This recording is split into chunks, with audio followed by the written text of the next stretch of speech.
হুজুর বলতেছে আল্লাহর ওলিরা নাকি মরার পরেও জিন্দা হইতে পারে। আগে চলেন ওনার কথাগুলো একটু শুনি, তারপর আমি কিছু কথা বলতেছি। আমরা তো অনেকে এখন আল্লাহর ওলিদেরকে জিন্দা মানতে চাই না। ভারতের জমিন একটা দরবার আছে, কেচৌচা দরবার শরীফ। সেখানে একজন আল্লাহর ওলি আছে, জিন্দা পীর ফতুল্লাহ রাদিয়াল্লাহু তাআলা। উনি দুনিয়া থেকে বিদায় হয়েছেন মঙ্গলবার।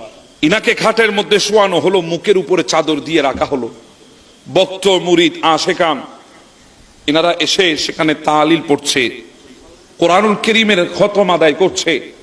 কেউ দেখার জন্য এসেছে, কিন্তু ওনার ঘরে, ওটা তো হিন্দুস্তান, ওখানে তো আমাদের হিন্দু ধর্মাবলম্বী সংখ্যা বেশি। ওনার ঘরে যে একজন খাদেমা ছিল, ঘরের কাজ টাজ করতো, উনিও হিন্দু ছিলেন। মহিলাটা, ওই হিন্দু মহিলা রুমের চৌকাটের মধ্যে দাঁড়িয়ে দাঁড়িয়ে দাঁড়িয়ে দাঁড়িয়ে বলছে, মিয়া মঙ্গল মে কেসা মরা হ্যায়। অর্থাৎ ওই হিন্দু মহিলার আকীদা হচ্ছে, ইনি তো আল্লাহর ওলি মানুষ, আল্লাহর মকবুল মানুষ, বান্দা, ইনি কিভাবে মঙ্গলবারে মারা যায়? আল্লাহর যারা মকবুল তারা তো শুক্রবারে না মারা যাবে। তো জুমাবারের ফজিলত ওই হিন্দু মহিলাও জানে, আমরা জানলাম না। তুমি দাঁড়িয়ে দাঁড়িয়ে বলছেন, মিয়া মঙ্গল মে কেসা মরা হ্যায়। জিন্দা পীর ফতুল্লাহ ইনি তো শুয়ে আছেন, ইন্তেকাল করেছেন, মুখের উপর চাদর। ইনি হঠাৎ চাদরটা টান দিয়ে মুখ থেকে নিয়ে লাফ দিয়ে খাটের উপর বসে গিয়ে বলছেন, কোন দিন মরনা হ্যায়। সুবহানাল্লাহ বলবেন। সুবহানাল্লাহ। যিনি মারা গেছেন জিন্দা পীর ফতুল্লাহ, উনি উঠে গেছে, উঠে বসে বলছে, আয় মহিলা, কোন দিন মরনা হ্যায়, কোন দিন মরলে ভালো হয়? তখন ওই মহিলা বলছে, জুম্মে কাদিন, জুম্মে কাদিন, হুজুর জুমার দিন মরলে ভালো হয়। তখন হুজুর জিন্দা পীর ফতুল্লাহ বলছেন, যাও তোমরা আজকে চলে যাও, জুমার দিন আসিও। সুবহানাল্লাহ। যিনি মারা গেছেন তিনি উঠে বলছেন, যাও তোমরা চলে যাও, জুমার দিন আসিও। সবাই জুমার দিন আসলেন, হুজুর ইন্তেকাল হয়ে গেল। ওখানে এখন দুইটা দ্বন্দ্ব সৃষ্টি হলো, দুই গ্রুপ হয়ে গেল একটা বিষয় নিয়ে। কারণ জিন্দা পীর ফতুল্লাহ তিনি ওসিয়ত করে গেছেন, ও আল্লাহর বান্দারা, আমি যেদিন দুনিয়া থেকে বিদায় হয়ে যাব, আমার লাশটা তোমরা কবরস্থানের ভেতরে দাফন করবে না।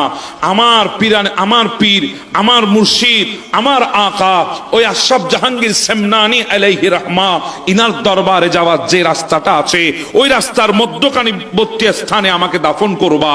কারণ আমি চাই আমার আকা, আমার পীর ও মুর্শিদ ওই মাখতুমে আশরাফের দরবারে যারা আসবে আশিকিন, তাদের কদমটা যেন আমার কবরের সিনা বরাবর রাখে, আমি যেন তাদের কদমটা নিতে পারি। সুবহানাল্লাহ। আশেক মানুষ, আশেকরা তো পাগলামি করবেই। একদল বলছে উনি ওসিয়ত করেছে, তো যারা শরীয়তের আলেম ওনারা বলছেন না, উনি ওসিয়ত করেছেন, উনি আশেক মানুষ, উনি আশকের মধ্যে পড়ে ওসিয়ত করেছেন, কিন্তু ওটা তো শরীয়ত সম্মত নয়। ওনাকে গোরস্থানে দাফন করতে হবে। কয় দল হয়ে গেল? দুই দল। মাঝখানে আরেকজন আল্লাহর ওলি বুজুর্গ মানুষ, ইনি বলছেন, শোনো, তোমরা দুইটা কবর খনন করো। একটা কবর এই রাস্তার এক পাশে, রাস্তার উপরে না, রাস্তার এক পাশে খনন করবে, আর একটা কবর ওই গোরস্থানের ভেতরে খনন করবে। এবার জিন্দা পীর ফতুল্লাহকে দুই কবরের পারে নিয়ে যাবা, তিনি যেখানে নামতে চায় সেখানে নামিয়ে দিবা। নিয়ে যাওয়া হলো। আগে সর্বপ্রথম গোরস্থানের ভেতরে কবরের পাশে রেখে দেওয়া হয়েছে ওনাকে। দেখা যাচ্ছে ওনার কোন নড়াচড়া নয়। কেউ একজন বলে উঠলো, হুজুর মুর্দা কি আবার নিজে নিজে কবরে নামতে পারে? হুজুর আর এদিক ওদিক নেব না, আমরা এখানে দাফন করে দেব। ওই মকবুল বান্দাটা, বুজুর্গ বান্দাটা বলছেন, না, ওখানেও একটু নিয়ে দেখো, রাস্তার পাশে যে কবরটা খনন করেছো সেখানেও নিয়ে দেখো, যদি ওখানে নেমে যায়, আর যদি না নামে তাহলে তোমরা এখানে এনে দাফন করে দিও। ওই রাস্তার পাশে কবরের কিনারায় আনলো।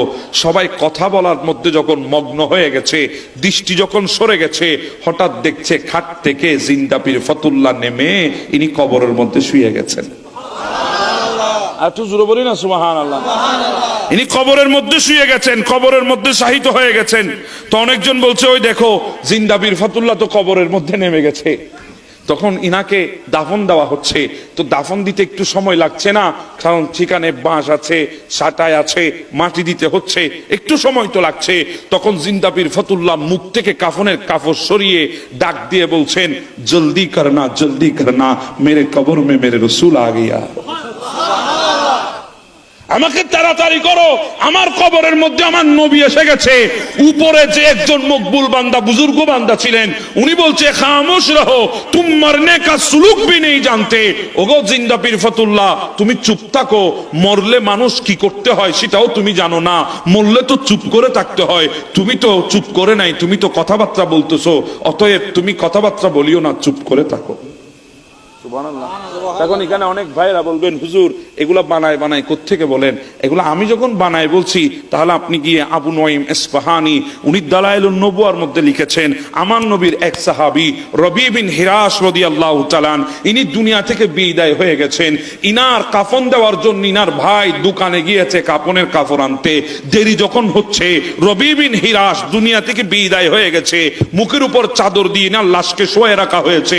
উনি হঠাৎ করে চাদরটা টান দিয়ে বলছে, ফাইন্নান নবিয়্যা সাল্লাল্লাহু আলাইহি ওয়াসাল্লাম ইয়ান্তাজিরুস সালাতা আলাইয়া। ও দুনিয়ার মানুষ, তাড়াতাড়ি আমাকে কাপনের কাপড় দাও, আমার নবী জানাজার মাঠে এসে আমার জন্য অপেক্ষা করতেছে। সুবহানাল্লাহ। যাই হোক, আমরা সবাই তো হুজুরের কথাগুলো শুনলাম, তবে আমি অলি আল্লাহদেরকে বিশ্বাস করি। হয়তো আপনারা কেউ বিশ্বাস করতে পারেন, কেউ না করতে পারেন, এটা যার যার ব্যক্তিগত বিষয়। তবে আমি মনে প্রাণে অলি আল্লাহদেরকে বিশ্বাস করি। আমি একটা ঘটনা বলি, আমরা ফেনী জেলার যারা আছি তারা পাগলা মিয়ার মাজার চিনে না এরকম মানুষ খুব কমই আছে, একদম খুব কমই আছে। তো আমি আমার এলাকার একজন হক্কানি আলেমের কাছে শুনেছিলাম যে পাগলা মিয়ার একটা কেরামত সম্পর্কে, যিনি হচ্ছে বড় দারোগারহাট একটা মাদ্রাসার অধ্যক্ষ বা প্রিন্সিপাল ছিলেন, মাওলানা হাফেজুল্লাহ সাহেব। উনি একদিন কথার কথায় বলছিল যে ফেনী পাগলা মিয়ার একটা কেরামত সম্পর্কে, যে একটা হিন্দু ভদ্রলোক কাপড়ের বিজনেস শুরু করছিল প্রথম। ওই যে আমাদের দেশ গ্রামে দেখেন না, ফেরিওয়ালারা মাথায় করে কাপড়ের গাঁটটি নিয়ে এসে কাপড় বিক্রি করে, ওই রকম একটা হিন্দু ভদ্রলোক কাপড়ের বিজনেস শুরু করছে। যেই দিন প্রথম বিজনেস স্টার্ট করছে, ওই দিন ওই ভদ্রলোক কাপড়ের ব্যবসা নিয়ে বের হওয়ার সময় মনে মনে বলতেছে যে আল্লাহ, আমি যেন পাগলা মিয়ার সামনে যেন না পড়ি। ওই হিন্দু ভদ্রলোক যখনই বাসার থেকে বাইর হয়েছে, চলার পথে হঠাৎ করে পাগলা মিয়ার সাথে দেখা।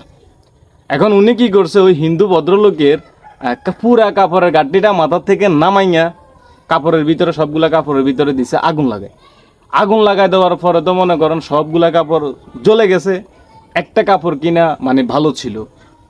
তো যিনি মানে হিন্দু ভদ্রলোক, উনি কান্না করতেছে। তো যে কাপড়টা ভালো ছিল, পাগলা মিয়া ওনাকে বলতেছে, মানে ডাকি কইতেছে আর কি, আমগো দেশে যেরকম যে চৈত্র মাসে যে জমি চাষ করে না, ইটার চাক, আমরা যেগুলোকে ইটার চাক কই আরি, এরকম শক্ত ইটার চাক আছে জমিনের ভিতরে। তো পাগলা মিয়া কইতেছে যে, তারা ডাকি কইতেছে যে দিকে আয় কাপড় এটার ভিতরে, মানে জমিনেতে দেখা দিছে যে ইটার চাক এগুলা কাপড়, এটাও যে ভালো কাপড় যেটা ছিল ওটার ভিতরে, কাপড়ের ভিতরে ইটার চাক এগুলা ভরার জন্য আর কি। তো এখন উনি তো ভাবলো কিরে, আমার ভালো কাপড়ের গাঁটটি সব কিছু জ্বালাই দি, এখন আরে কয় কি আই কাপড় ইয়ান লই জমিনে তুনিটা চাকে গুণ ঢুকাইতাম। এখন কি করবো, পাগলা মিয়ার হাতে তো একটা লাঠি আছে। এখন ওই হিন্দু ভদ্রলোক ডরে ভয়ে, মানে যা কয়টা ফাইছে তা কয়টা ওই কাপড়ের ভিতরে ঢুকাই, তখন কয় যে সোজা বাড়িতে চলে যাবি, কোনো জায়গায় দাঁড়াইতে তিনও বাড়িতে যাই কাপড় এটা খুলবি, মানে পাগলা মিয়া বলতেছে আর কি হিন্দু ভদ্রলোকরে। এখন ওই ভদ্রলোক যাই হোক কান্না করতে করতে বাড়িতে যাইতেছে। বাড়িতে যাওয়ার পর ওনার বিবি আবার কিন্তু পাগলা মিয়ার একটা ভক্ত ছিল, মুরিদ ছিল। হিন্দুদেরকেও কিন্তু অলি আল্লাহকে বিশ্বাস করে, আমরাও অনেক মুসলমানরা বিশ্বাস করি না। তো তখন ওনার স্ত্রী ওনাকে জিজ্ঞেস করতেছে, তুমি একটু আগে না গেলা কাপড়ের গাঁটটি লই, তুমি এরকম কানতে কানতে হোট লাই গেলেও কি আল্লাহ আইসো? তো উনি ওনার ওয়াইফকে বলতেছে যে মনে মনে আল্লাহর কাছে কইছি যে আল্লাহ, বারে ইয়ের ব্যবসা করি বেলায় যাতে হাগলা মিয়ার সামনে না হুডি। একবারে যাই হুটছি হাগলা মিয়ার সামনে, অন হেমি আর কাপড় ব্যাগান জ্বালাই দি, এ কাপড় ইয়ান বালা আছিল, ইয়ানের ভিতরে আরে কয় যে হাতরে তুমি এটা চাক করতে কোন ঢুকে লই বেলায়, আয় কি করমু, ডরে বই এ কাপড় ইয়ার ভিতরে এটা চাকি কোন ঢুকে লইছি, আরে কইছে বাইর যে খুল বেলায়। ওনার ওয়াইফ কইতেছে যে হাগলা মিয়া কইছে কেন, তাড়াতাড়ি করে খুলো এটা কি। খুলি দেখে যে উনি জমিনের ভিতরে তো যতগুলো ইটা শাক ঢুকাই লইছে কাপড় এটার ভিতরে, বাড়িতে যাইছে আজ সবগুলা মানে স্বর্ণের চাকরি রয়েছে। কথা কি বলছি বুঝছেন না? আসলে অলি আল্লাহরা সত্য। আমরা হয়তো এই অলি আল্লাহদেরকে নিয়ে অনেকে অনেক ধরনের মন্তব্য করি, হয়তো আমাদের মতো কিছু পাবলিকের কারণে অলি আল্লাহদের বদনাম হয়, কিন্তু যারা হক্কানে আলেম ওলামা ইকরাম এরা সত্য।